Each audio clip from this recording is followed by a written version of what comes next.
Ahora vamos acá a Avdiivka. ¿Qué podría hacer Ucrania para evitar caer en este caldero que es es un copia-pega de Bakhmut?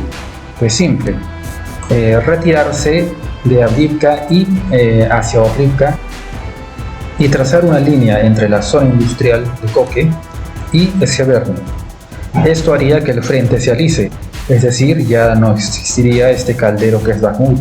Vean la forma en la que está Avdiivka, pues es una trampa, realmente es una trampa. Entonces, retirándose hacia Orlivka, se lograría alisar el frente. Ya las tropas ucranianas estarían en una posición ventajosa y ya no estarían en esta suerte de trampa mortal que es Avdiivka. Pero ahora, ¿qué pasa con esto? Políticamente se vendería como una derrota, y ese es el problema. El mando político ucraniano, con Zelensky a la cabeza, no quiere dar la impresión de ninguna forma que está sufriendo derrotas, para de esta manera poder seguir teniendo el auspicio de la OTAN.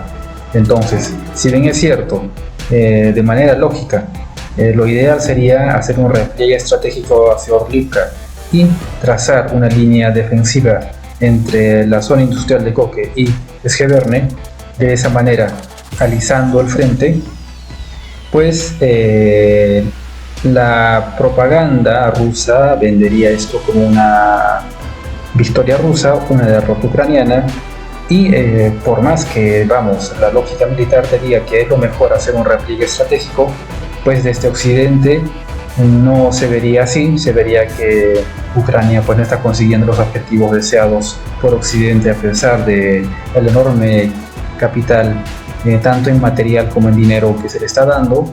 Y por otro lado, pues es consciente de esto Zelensky y no quiere tener o dar la impresión de una derrota, aunque nuevamente les repito, un repliegue estratégico no es una derrota. Ese es un repliegue estratégico, pasar de una posición de clara desventaja a una posición ventajosa. En este caso, Ucrania lo que buscaría, igual que los rusos en Gerson, buscaría tener posiciones ventajosas en modo de defensa. Aquí en Avdiivka está en un caldero, o sea, solo hay que ver el mapa, no hay que ser experto militar para esto, solo vean el mapa, la situación es realmente mala aquí. Pero ¿qué pasa si esta zona lo alisas a esta parte, frente a Orlivka? La zona se alisa, Orlivka queda como eje de defensa y puedes trazar una línea nuevamente desde la planta de Koke hasta Skhiverny. Trazas unas líneas defensivas. Entonces es mucho más fácil defender un frente que es más liso, ya no a esta entrada. Pero nuevamente el problema es que la sensación de derrota pues haría eco en Occidente y Zelensky no quiere vender la situación como que Ucrania ha perdido la batalla por Avdiivka. Recordemos que los medios occidentales dijeron que Rusia en Gerson pues fue derrotada, ¿no? Pero no fue una derrota, sino fue un repliegue estratégico otra vez. El repliegue estratégico no es derrota, por algo se llama repliegue estratégico. Tú te repliegas a una posición donde es ventajosa para ti. En este caso, lo que querías era una ventaja en modo de defensa y obviamente te repliegas al otro lado del río, que te da esa ventaja en modo de defensa. Y está funcionando hasta ahora. Las tropas que están aquí en Gerson, en el río Dnieper, no son las mejores tropas, son tropas de descanso. Pero como tienen el río Dnieper de defensa, pues funcionan perfectamente, logran aguantar. Entonces, ¿por qué? Porque el río te sirve como una buena defensa. Ahora, en el caldero que es Avdiivka, obviamente estás en pésima posición. ¿Qué te conviene? Alisar el frente. ¿Y cómo alisas el frente? Evacuando todas tus fuerzas desde Avdiivka a Orlivka. Y ahí alisas el frente. Listo. Tienes una mejor posición defensiva. Los rusos ya no te tienen en este caldero.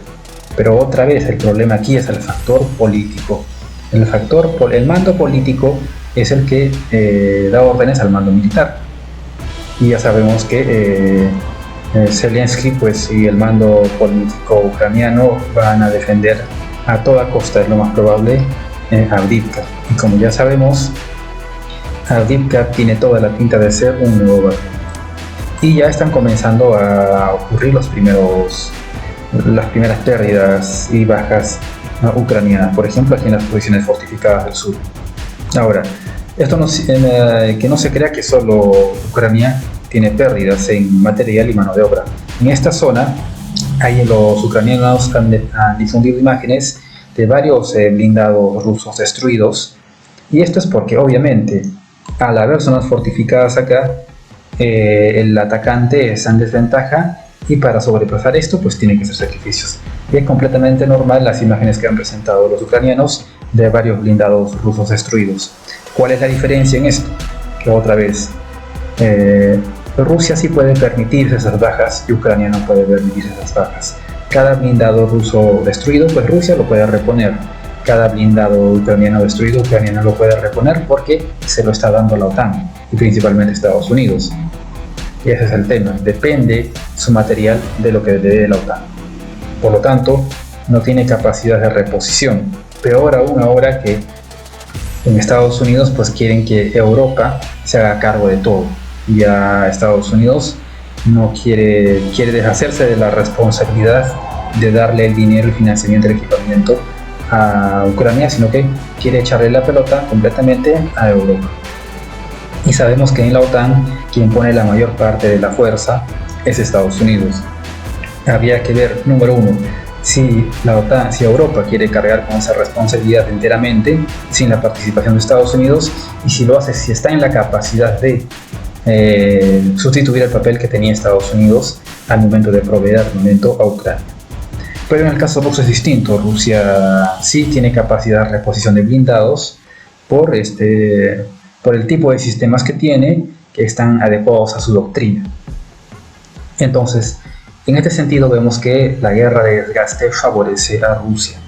Eso se dijo desde un comienzo. Meses atrás mucha gente no le gustaba, te comenzaban a llamar prorruso, pero al final, señores, el tiempo, los meses nos está dando la razón. Esta es la triste realidad para aquellos que no querían creer en la guerra de desgaste y que el desgaste le favorece a Rusia. Hasta los mismos medios occidentales ya están comenzando a hablar de esto, que el desgaste le favorece a Rusia. Debemos recordar lo que decían en algunos canales de YouTube, sobre todo españoles, que calificaban a todo aquel que no pensaba igual a ellos de prorruso y de que, eran tontos. Y al final, pasados los meses, pasados los acontecimientos, vemos cómo se resuelve, que sí era verdad, que estamos en una guerra de desgaste y el desgaste le favorece a Rusia. Por esto de la tasa de reposición, la capacidad de reposición y las particulares condiciones que tiene cada bando. Ahora vamos al sector de Krinky. Como ya saben, señores, para mí Krinky es más propaganda, porque número uno, los desembarcos a través de los ríos o en mares, los desembarcos se hacen con el factor sorpresa, porque al momento del desembarco tú estás en una posición bastante delicada, así que tienes que aprovechar el tiempo al máximo. Por eso lo ideal, por ejemplo, en cuanto a desembarcos anfibios en costa, pues es mejor hacerlo con blindados de asalto anfibio, porque de esa manera tienes una protección blindada y algo más de potencia de fuego. Si lo haces solo con infantería, pues a ver, cualquier infantería que esté por ahí con ametralladoras, pues te tiene a tiro, te pueden repeler fácilmente. En cambio, si haces un desembarco anfibio con blindados de asalto, pues tienes una protección blindada, además de llevar ametralladoras pesadas ahí. Entonces te da un poco más de fuerza. ¿Pero por qué es importante esto? Porque estás en una situación delicada al momento de hacer el desembarco. No es como cuando en tierra pues acumulas tus fuerzas y los lanzas por tierra, con blindados, apoyo artillero, no. Estamos hablando de un desembarco. ¿Qué pasó en Krinky? Pues la infantería de marina ucraniana obviamente ha desembarcado el otro día, sí, pero al ser solo infantería de marina, solo han podido conseguir esta franja que llevamos semanas en lo mismo, y no han podido ir más allá porque solo es infantería. No ha habido un asalto con blindados anfibios para por lo menos penetrar más. Si hubiera sido con blindados de asalto anfibio, pues solo obviamente los blindados salían del agua y comenzaban a penetrar porque obviamente les brinda una posición blindada, además de la potencia de fuego de sus ametralladoras. Pero como esta ha sido la infantería de marina ucraniana, pues lo más que han podido hacer es capturar esto. ¿Qué ha pasado? Que le han dado el tiempo a los rusos a movilizarse con toda comodidad hacia esta zona.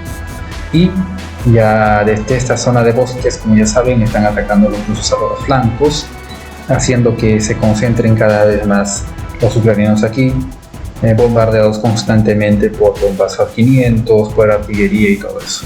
Y también además ya han comenzado los rusos a bombardear a la zona de Ivaninka, donde la artillería ucraniana pues se pone y comienza a dar fuego artillero de apoyo, ¿no es cierto? Pero por más fuego artillero que den aquí de apoyo los ucranianos, con solo infantería no vas a poder rechazar a toda la infantería ucraniana que se está movilizando hacia esta zona, que se está concentrando en esta zona con blindados incluidos.